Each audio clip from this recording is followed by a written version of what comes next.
നമ്മളിപ്പോൾ പഠിച്ചുകൊണ്ടിരിക്കുന്നത് പെസഹ രഹസ്യത്തിൻ്റെ കൗദാശിക ആഘോഷത്തെക്കുറിച്ചാണ്.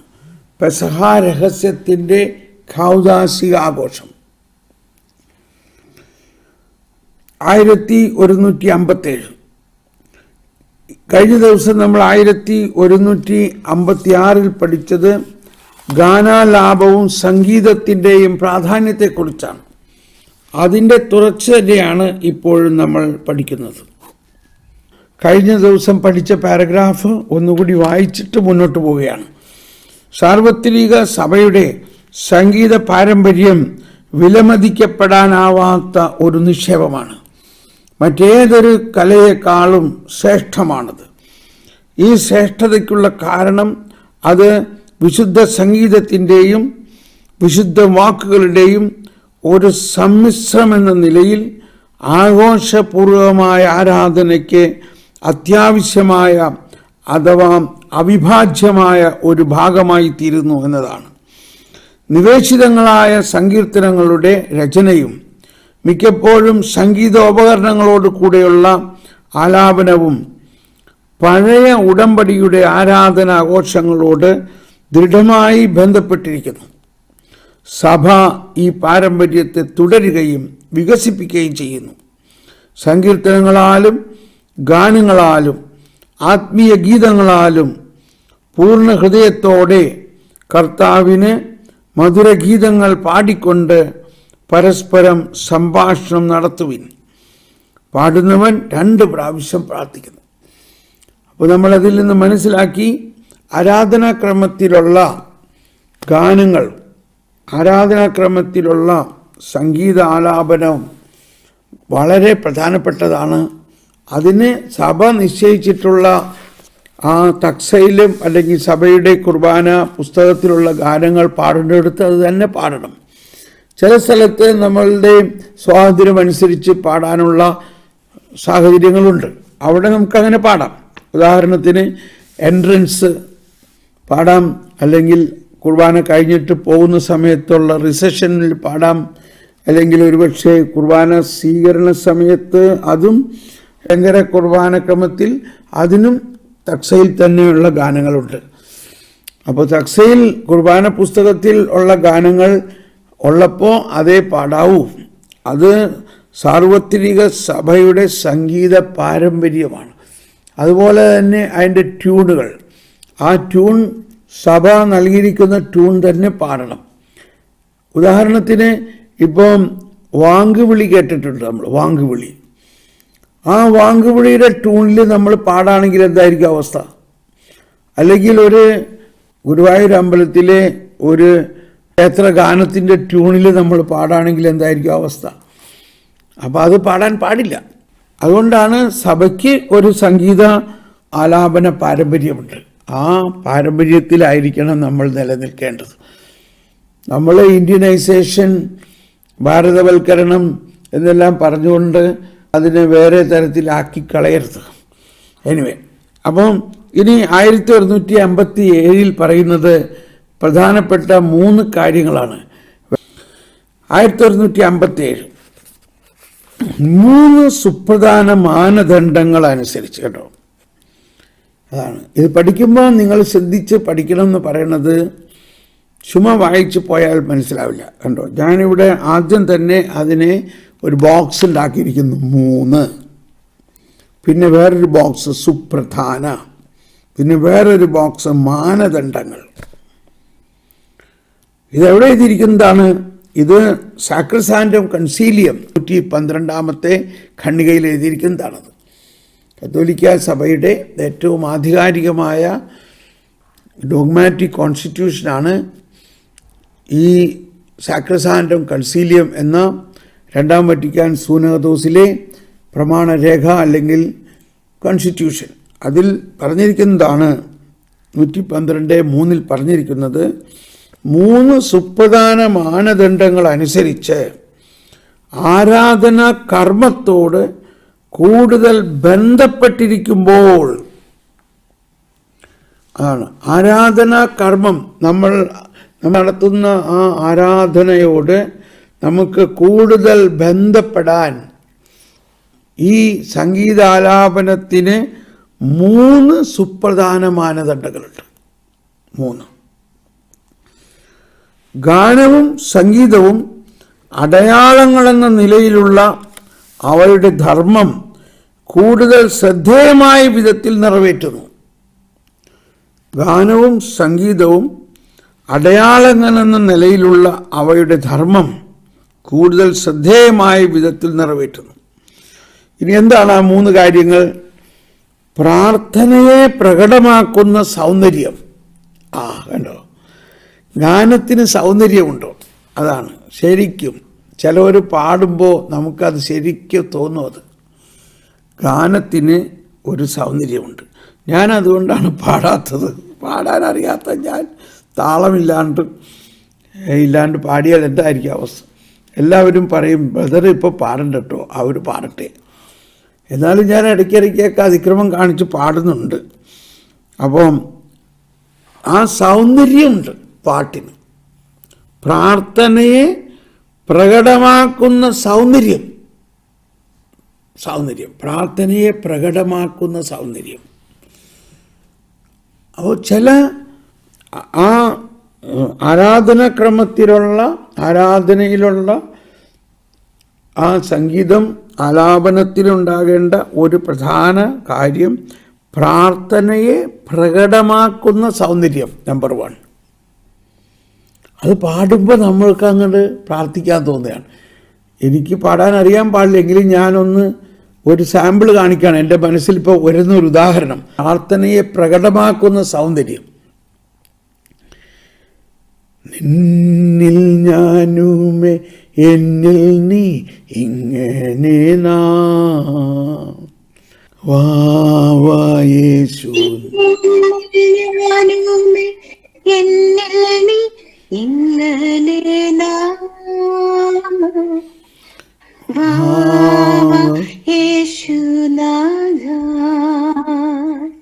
മതി. ഇപ്പൊ ഇവിടെ ഇതൊരു ഉദാഹരണമായിട്ട് എടുക്കുകയാണ്. നമ്മൾ കുഞ്ഞുനാൾ മുതലേ കേൾക്കുന്നതാണ്. ഇത് കേൾക്കുമ്പോൾ നമ്മുടെ ഹൃദയത്തിൽ ആരാധനയും അത് പ്രാർത്ഥനയാണത്.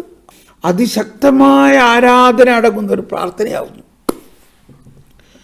അപ്പോൾ അതാണ് പ്രാർത്ഥനയെ പ്രകടമാക്കുന്ന സൗന്ദര്യം. ഇനി വേറൊരെണ്ണം അതിനുദാഹരണമായിട്ട് നമ്മൾ ഈശോനെ എഴുന്നള്ളിച്ച് വയ്ക്കുന്ന സമയത്ത് പാടാറുള്ള നമ്മൾ ലത്തീൻ ആരാധനക്രമത്തിൽ എടുക്കാം. ഇന്നലെ നമ്മുടെ തോമസ് അക്വീനാസിൻ്റെ തിരുനാളായിരുന്നു. ഞാൻ വിശുദ്ധ തോമസ് അക്വീനാസിനാൽ രചിച്ചതാണ് ഭക്ത്യാവണം. ഭക്ത്യാവണങ്ങുക സാഷ്ടാംഗം വേണുനാം ഏറ്റം മഹത്താമേ കൂദാശയിലേ നവ്യനിയമത്തി കർമ്മങ്ങൾ വന്നല്ലോ പൂർവികം ആദരം മാറി നിൽപ്പൂ. പഴയ നിയമമൊക്കെ മാറി നിൽക്കൂ. ഇന്ദ്രിയങ്ങൾക്കും പോരായ്മയൊക്കെയും തീർക്കുക വിശ്വാസദിവ്യദീപ്തി. ദൈവപിതാവിനും തന്നേകജാതനും സ്തോത്രമുണ്ടാകണം എന്നുമെന്നും.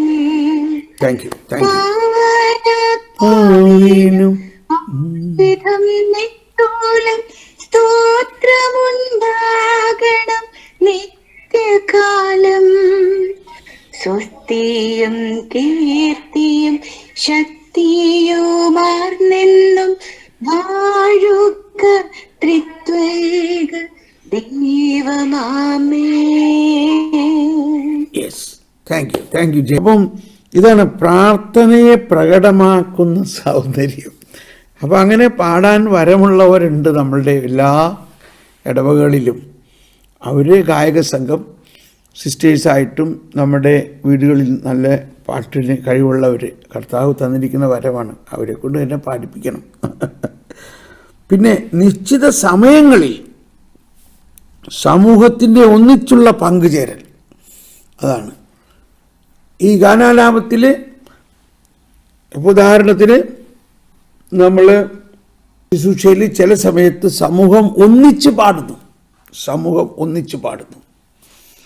അപ്പോൾ ഒന്നിച്ച് പാടുമ്പോൾ ആ ഒരേ ട്യൂണിൽ ഒന്നിച്ച് പാടുമ്പോൾ ഉണ്ടാകുന്ന ഒരു ഉദാഹരണം, സർവാധിപനാം കർത്താവെന്ന് പാടി ഉണ്ടോ, എല്ലാവരും ഒരുമിച്ച് പാടുകയാണ്. സർവാധിപനാം കർത്താവേ നിൻ സ്തുതി ഞങ്ങൾ പാടുന്നു, വിനയമോടെ നിന്നെ നമിച്ചു മതി. ഇനി ലത്തീൻ ആരാധനക്രമത്തിൽ ഇപ്പോൾ സ്വർഗസ്ഥനായ പിതാവിൻ്റെ പ്രാർത്ഥനയുടെ സമയത്ത് സ്വർഗസ്ഥനായ പിതാവേ എന്നുള്ള ഗാനമായിട്ട് പാടുന്നു. സ്വർഗസ്ഥനായ പിതാവ് ലത്തീൻ കുർബാനയിൽ കണ്ടോ. അതുവരെ നമ്മൾ പല പ്രാർത്ഥനകളും വൈദികൻ പ്രാർത്ഥിക്കുന്നു. അത് കഴിഞ്ഞിട്ട് വൈദികൻ പ്രാർത്ഥനയാണ് നമുക്ക് സ്വർഗസ്ഥനായ ഞങ്ങളുടെ പിതാവേ. അപ്പോൾ എല്ലാവരും ഗാനാലാപനം നടത്തി അത് പാടുന്നു. അതൊന്ന് പാടിയേ. സ്വർഗത്തിൽ വാഴും ഞങ്ങൾ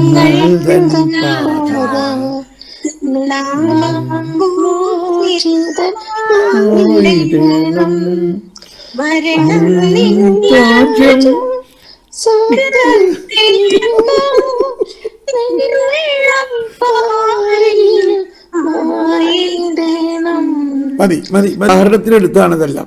അപ്പോൾ കണ്ടോ, അവിടെ ആ ആരാധനാ സമൂഹം മുഴുവനും ഹൃദയം ഉയർത്തി അത് പാടുകയാണ്. എന്തോ ഒരു വലിയ ഒരു അഭിഷേകമാണ്. പിന്നെ താഴെ വിശുദ്ധ അഗസ്തീനോസ് പറയാണ്, ഞാൻ കണ്ണുനീര് വരണം. എനിക്കിപ്പോൾ അത് തന്നെയാണ് എൻ്റെ അവസ്ഥ. ഞാനും എന്നിലെ കണ്ണുനീര് ഒഴിയാണിപ്പോൾ. ആ കണ്ണുനീര് പ്രാർത്ഥനയാണത്. ആ കണ്ണുനീര് ചുമ്മാ നമുക്ക് കരയാൻ തോന്നിയിട്ട് കരയണമല്ല. ഈ ഗാനാലാപത്തിൻ്റെ ആ അഭിഷേകത്തിലൂടെ എല്ലാവരും ഒരുമിച്ച്, ദൈവമക്കൾ ഒരുമിച്ച് പിതാവിനെ ആരാധിക്കുമ്പോൾ നമ്മളിൽ ഒഴുകുന്ന ഒരഭിഷേകം. അപ്പോൾ ഇതാണ് രണ്ടാം ഭാഗം. നിശ്ചിത സമയങ്ങളിൽ കണ്ടോ, ചില സമയത്ത് നമ്മൾ മൗനമായിട്ടിരിക്കണം. മറ്റ് ചില സമയത്ത് നമ്മൾ പൂർണ്ണമായി സമൂഹത്തിൻ്റെ ഒന്നിച്ചുള്ള പങ്കുചേരൽ. ഇനി മൂന്നാമത് ആചരണത്തിൻ്റെ ആഘോഷപൂർവമായ സ്വഭാവം. അതായത് ആഘോഷപൂർവമായ സ്വഭാവം. ഉദാഹരണത്തിന് ആഘോഷപൂർവമായ സ്വഭാവം, എല്ലാ ദിവസവും നമ്മൾ ഗ്ലോറിയ പാടാറില്ല. എന്നാൽ ആഘോഷപൂർവമായ ഞായറാഴ്ച കുർബാനയിൽ നമ്മൾ ഗ്ലോറിയ പാടുന്നു. ഒന്ന് പാടിയ ലത്തീനിലുള്ള ഗ്ലോറിയ പാടി കണ്ടോ, ആഘോഷമായിട്ട് പാടുന്നതായിട്ട് നമുക്ക് മനസ്സിലാവും. അത്യുന്നതങ്ങളിൽ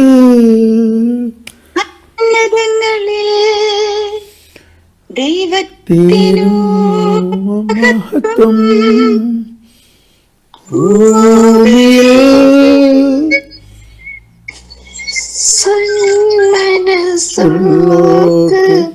ശാന്തിയുമേ.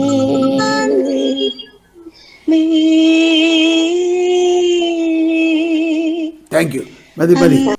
അപ്പോൾ എല്ലാ ദിവസവും ചിലപ്പോൾ ഇങ്ങനെ പാടില്ല. ഇപ്പോൾ സുറിയാനി കുർബാനയിൽ നമ്മൾ എല്ലാ ദിവസവും അത്യുന്നതങ്ങളിൽ ദൈവത്തിന് സ്തുതി ആമേൻ പറഞ്ഞു പോകുന്നു.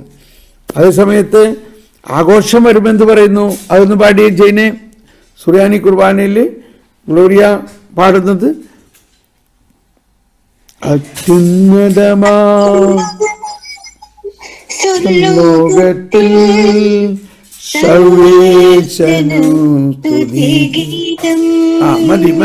മതി. അപ്പൊ ഇത് ആഘോഷം. അല്ലാത്ത സമയത്ത് അത്യുന്നതങ്ങളിൽ ദൈവത്തിന് സ്തുതി ആമേൻ എന്ന് പറഞ്ഞ് നമ്മൾ പോകും. അപ്പം ഈ മൂന്ന് കാര്യങ്ങൾ ഇവിടെ 2 പ്രാവശ്യം പറഞ്ഞിരിക്കുകയാണ്. വീണ്ടും ഇത് തുറന്ന് പറയുന്നത് എന്നിവയാണ് 3 സുപ്രധാന മാനദണ്ഡങ്ങൾ. ഈ പാരഗ്രാഫിൽ 2 പ്രാവശ്യം അത് എഴുതിയിരിക്കുകയാണ്. 3 സുപ്രധാന മാനദണ്ഡങ്ങൾ എന്തെല്ലാമാണത്? ഒന്ന്, പ്രാർത്ഥനയെ പ്രകടമാക്കുന്ന സൗന്ദര്യം ഈ ഗാനാലാപത്തിലുണ്ടാകണം. അതിൻ്റെ ഉദാഹരണം ഞാൻ കാണിച്ചത്. 2, നിശ്ചിത സമയങ്ങളിൽ സമൂഹത്തിൻ്റെ ഒന്നിച്ചുള്ള പങ്കുചേരൽ. അപ്പോൾ നമ്മൾ ഒന്നിച്ച് പ്രാർത്ഥിക്കേണ്ട സമയത്ത് നമ്മൾ കുറച്ച് പേര് മിണ്ടാതിരിക്കരുത്. അതൊന്നിച്ച് നമ്മൾ അവരുടെ കൂടെ ഒന്നിച്ച് പ്രാർത്ഥിക്കണം. അത് കുർബാന അർപ്പണത്തിൻ്റെ ആരാധനയുടെ പ്രധാന ഭാഗമാണ്. നമ്മളവിടെ മിണ്ടാതിരിക്കരുത്, അവർ പാടിക്കോട്ടെ എന്ന് പറഞ്ഞു. നമ്മൾ ഒന്നിച്ച് പാടേണ്ട പ്രാർത്ഥനകൾ, ഒന്നിച്ച് പ്രത്യുത്തരം കൊടുക്കേണ്ട പ്രാർത്ഥനകൾ ഒന്നിച്ച് പ്രത്യുത്തരം കൊടുക്കണം. 3, ആഘോഷപൂർവമായ സ്വഭാവം, ആചരണത്തിൻ്റെ ആഘോഷപൂർവമായ സ്വഭാവം വേണ്ടിയെടുത്ത് ആ ആഘോഷം വേണം. ആഘോഷപൂർവമായ സ്വഭാവം, അതാണ് ഞായറാഴ്ച ദിവസം ആഘോഷപൂർവമായി നമ്മൾ ബലിയർപ്പിക്കുന്നു. അന്ന് എല്ലാ പാട്ടുകളും എല്ലാ പ്രാർത്ഥനകളും ആഘോഷപൂർവമായി. അപ്പോൾ ഇത് നമ്മൾ വ്യക്തിപരമായിട്ട് ഇതൊരുക്കണം. ഇപ്പോൾ പാട്ട് പാടാൻ കുറച്ചെങ്കിലും അറിയാത്തവർ അത് പഠിക്കണം. പുസ്തകം ഉപയോഗിച്ച് അത് പഠിച്ച് അതിനോട് കൂടെ ചേർന്ന് പാടണം. എന്നാലേ ആരാധന, ആ കുർബാന അർപ്പണത്തിന് അതിൻ്റെ വേണ്ട രീതിയിലുള്ള അനുഭവം ഉണ്ടാകുകയുള്ളൂ. ഇപ്പോൾ നമ്മൾ ഈ പാടിയ സമയത്ത് എനിക്ക് ഭയങ്കര അനുഭവമായിരുന്നു. ഇതിവിടെ ബലിയർപ്പണമല്ല, നമ്മളൊരു ക്ലാസ് നടത്തുകയാണ്. എങ്കിൽ തന്നെ എൻ്റെ കണ്ണ് നനഞ്ഞു, എനിക്ക് ഭയങ്കര അഭിഷേകം വരാൻ തുടങ്ങി. അതാണ് ഇനി തുറന്നിവിടെ എഴുതിയിരിക്കുന്നത്. ഇങ്ങനെ അവ ആരാധനാ മൊഴികളുടെയും കർമ്മങ്ങളുടെയും ലക്ഷ്യത്തിൽ പങ്കുചേരുന്നു. ദൈവത്തിൻ്റെ മഹത്വവും വിശ്വാസികളുടെ വിശുദ്ധീകരണവും. എന്തിനാണിതെല്ലാം? 2 വശമാണ്. 1, ദൈവത്തെ മഹത്വപ്പെടുത്തുന്നതിന്. 2, വിശ്വാസികളുടെ വിശുദ്ധീകരണം. അതാണ് 1. എല്ലാ പ്രാർത്ഥനകളുടെയും 2 വശം.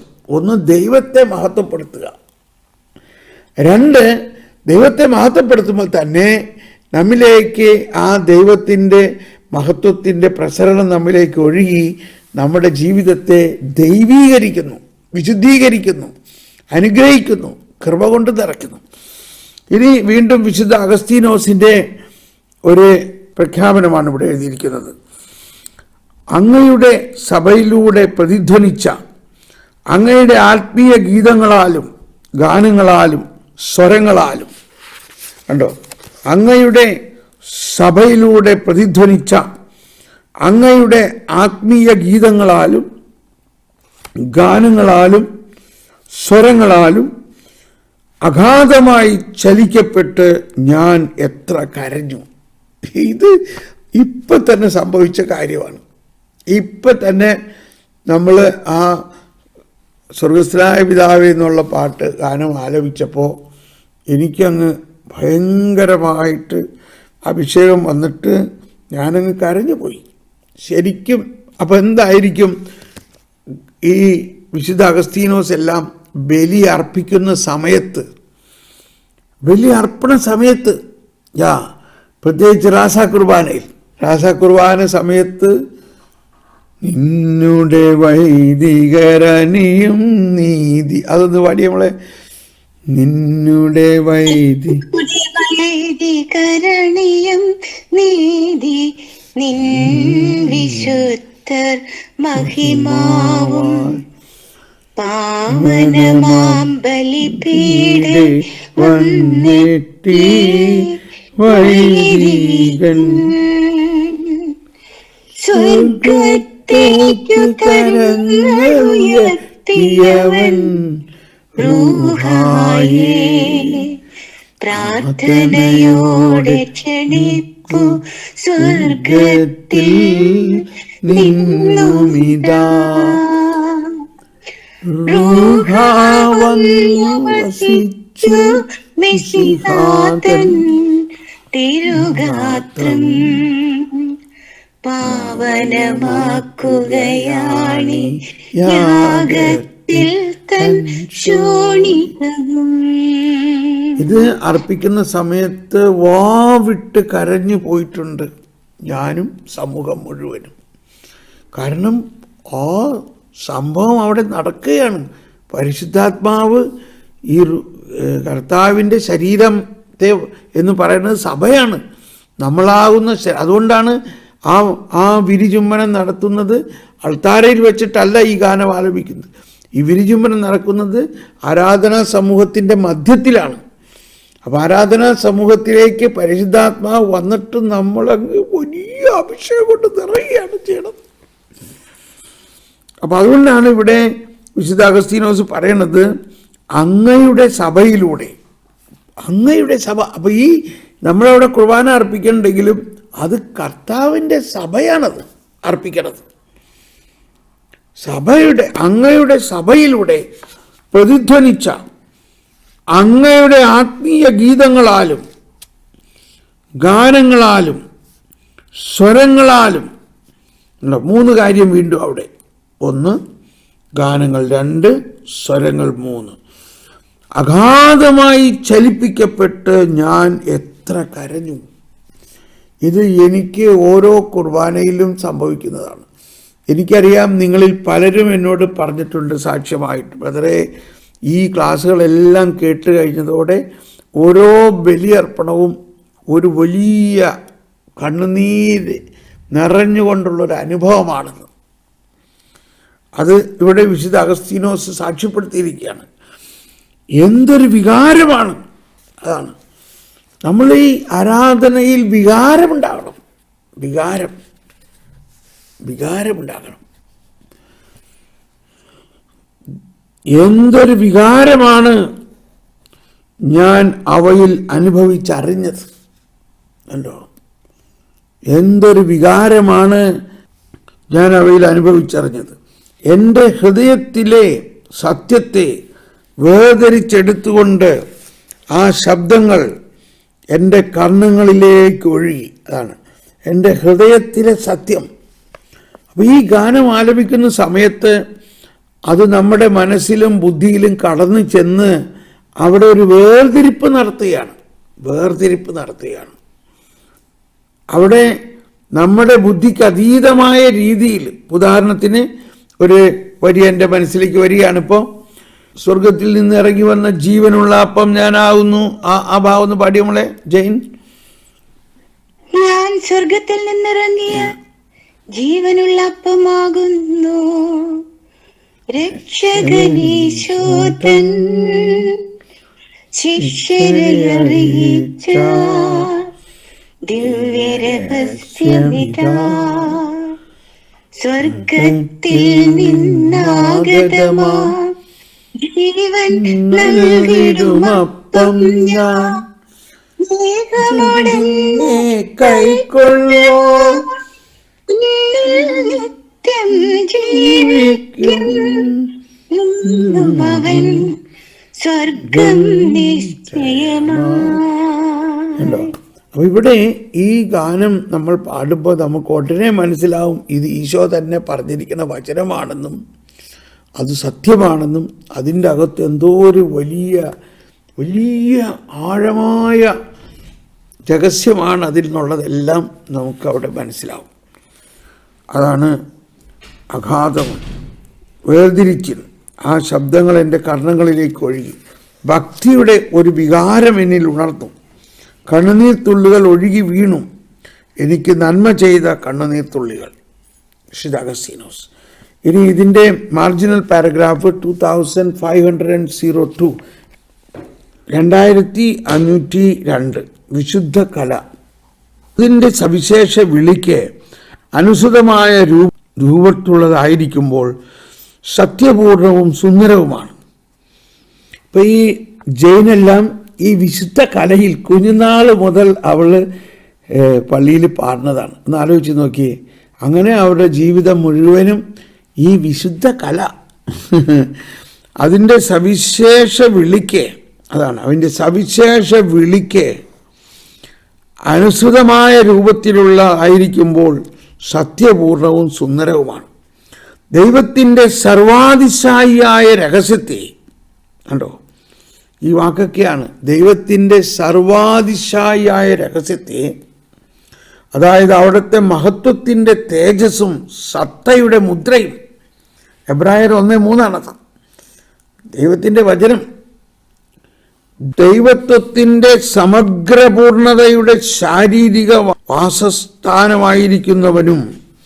296 എബ്രായർ 1:3 കൊളോസോസ് 2:9.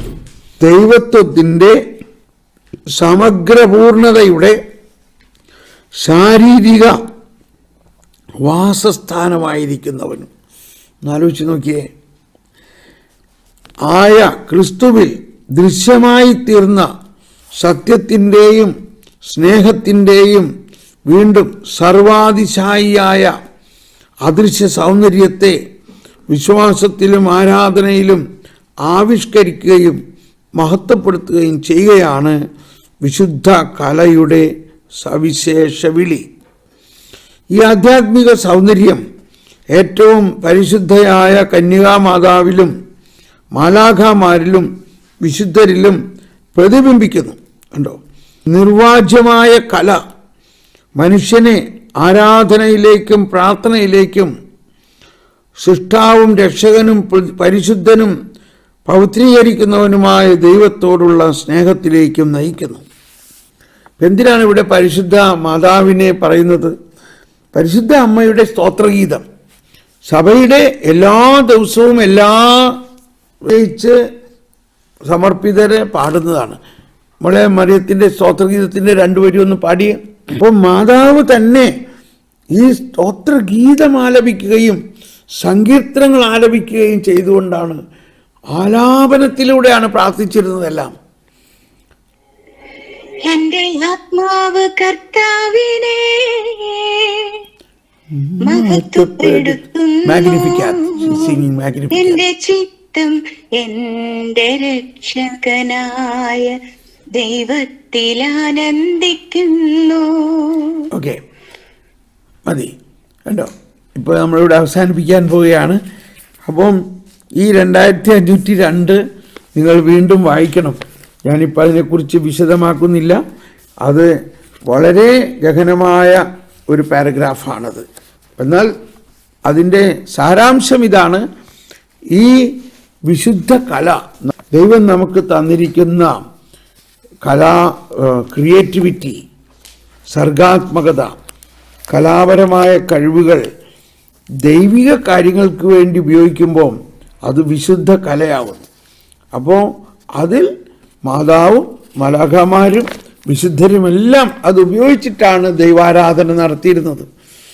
അതുകൊണ്ട് നമ്മളൊരു സ്കൂളിൽ യുവജനോത്സവത്തിന് ഒരു പാട്ട് പാടാൻ എന്തോരം ഒരുങ്ങി, ഡാൻസ് ചെയ്യാൻ എന്തോരം ഒരുങ്ങുന്നു, എന്തോരം ആഘോഷത്തിന് വേണ്ടി ഒരുങ്ങുന്നു. എന്നമാതിരി നമ്മൾ ഈ ദൈവാലയത്തിലെ ആരാധനയ്ക്ക് വേണ്ടി എന്തുകൊണ്ട് വേണ്ട മാതിരി ഒരുങ്ങുന്നില്ല. തീർച്ചയായിട്ടും വലിയ കാര്യങ്ങൾക്ക് വേണ്ടി നമ്മൾ ഒരുങ്ങുന്നുണ്ട്. വലിയ തിരുനാളിന് അല്ലെങ്കിൽ പട്ടത്തിന് വേണ്ടി പാടുന്ന നേരത്തൊക്കെ ഒരുങ്ങുന്നുണ്ട്. പക്ഷേ സാധാരണ ദിവസങ്ങളിൽ നമ്മൾ ഒരുങ്ങുന്നില്ല. അപ്പോൾ അതെല്ലാം ഒരുങ്ങി നമ്മൾ അതിനകത്ത് ആവശ്യമുള്ള പാട്ടുകൾ ഈ പറയുന്ന ചട്ടപ്രകാരം പാടി പ്രാർത്ഥിക്കുകയാണെങ്കിൽ നമ്മുടെ ആരാധന വളരെ വിജയകരമാകും. നമ്മളിവിടെ നിർത്തുന്നു. തുടർന്ന് നമുക്ക് നാളെ കേൾക്കാം. Praise the Lord. ഈശോയെ നന്ദി, ഈശോയെ നന്ദി. Praise the Lord. എല്ലാവർക്കും നന്ദി.